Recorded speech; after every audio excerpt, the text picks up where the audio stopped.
আসসালামু আলাইকুম, আমি তানিয়া রহমান, আপনাদেরকে স্বাগতম আমার কিচেনে। আজকে আমি রান্না করব ঝাল ঝাল করে মুরগি মাংস ভুনা। তো যেহেতু ব্রয়লার মুরগি, তো একটু ঝাল ঝাল করে ভুনা করলে খেতে কিন্তু খুবই ভালো লাগে। আর দেখতেই পাচ্ছেন কতটা লোভনীয় হয়েছে, আর খেতে কিন্তু মাশাআল্লাহ অনেক ভালো হয়েছিল। তো প্রথমেই আমি মাংসগুলোকে মেরিনেট করে নিব। এর জন্য মাংসগুলোকে একটি পাত্রে নিয়ে নিয়েছি। তো এখানে দুটো মুরগি আছে, মাংসগুলোকে আমি ভালো করে ধুয়ে পানি ঝরিয়ে নিয়েছি। তো এবার আমি দিয়ে দিচ্ছি কিছুটা আস্ত গরম মশলা, তেজপাতা, লং, দারচিনি, এলাচ।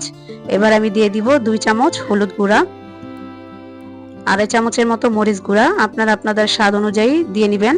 আমি যেহেতু একটু ঝাল ঝাল খাবো, তার জন্য 2.5 চামচের মতো মরিচ গুঁড়া দিয়ে নিলাম। এবার দিয়ে দিব 1.5 চামচের মতো ধনিয়া গুঁড়া।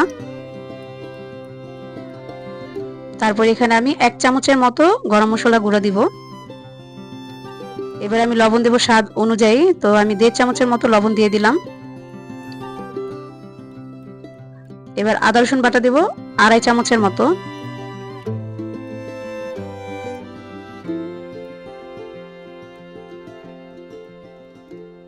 এবার এখানে আমি কিছুটা পেঁয়াজ কুচি দিয়ে দিব। তারপর কিছুটা তেল দিব। দেওয়ার পরে আমি ভালো করে মেখে রেস্টে রেখে দেব আধা ঘন্টার জন্য। তো আপনাদের কারো কাছে যদি আমার ভিডিও ভালো লেগে থাকে তাহলে লাইক কমেন্ট করে দিবেন এবং সাবস্ক্রাইব করে আমার পাশেই থাকবেন। তো ফিরে আসলাম আধা ঘন্টা পর। এবার চুলায় একটি পাত্র বসিয়ে দিলাম, দিয়ে দিলাম কিছুটা তেল। যেহেতু আমি মেরিনেট করার সময় তেল দিয়েছিলাম, তার জন্য তেলের পরিমাণটা একটু কম দিতে হবে। তো কিছুটা তেল দিয়ে দিলাম পেঁয়াজ কুচি। তো পেঁয়াজগুলোকে একটু বেরেস্তা করে নেব। তো বেরেস্তা করে ভেজে নিব। তারপর আমি এখানে দিয়ে দেব টমেটো কুচি।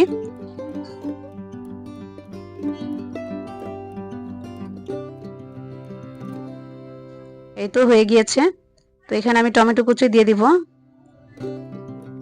তো এখানে 2টি বড় সাইজের টমেটো কুচি নিয়েছি আমি।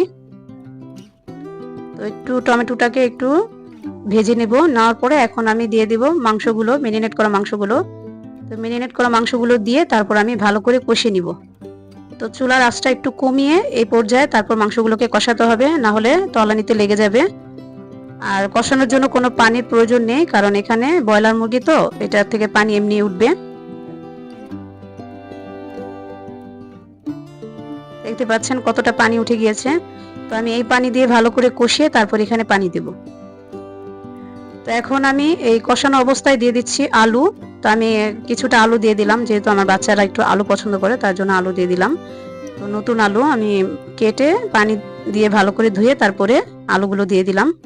তো আলু দিয়ে কিছুক্ষণ আরো কষিয়ে নিব। দেখতে পাচ্ছেন কতগুলো পানি উঠে গিয়েছে মাংস থেকে।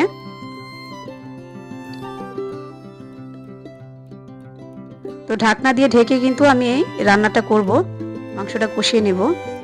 একটু পরপর ঢাকনাটা উঠিয়ে তারপর নেড়ে চেড়ে দিতে হবে।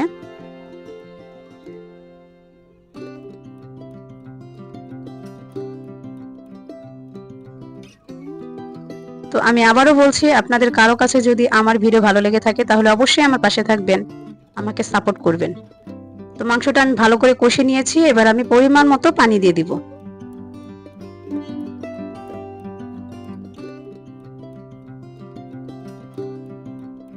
তো ঢাকনা দিয়ে ঢেকে দিলাম।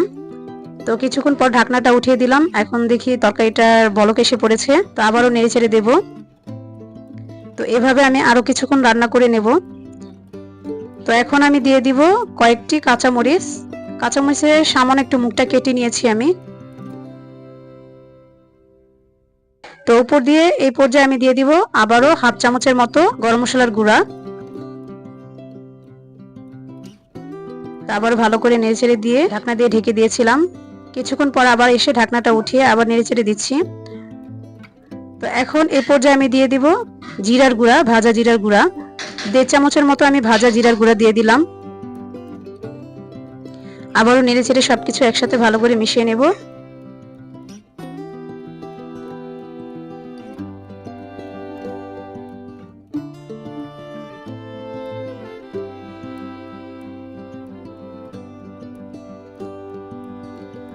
তো আমার মাংসটা কিন্তু রান্না হয়ে এসেছে প্রায়। আমি আরেকটু ঝোলটা টানিয়ে নেব, তারপর চুলা থেকে নামিয়ে নেব।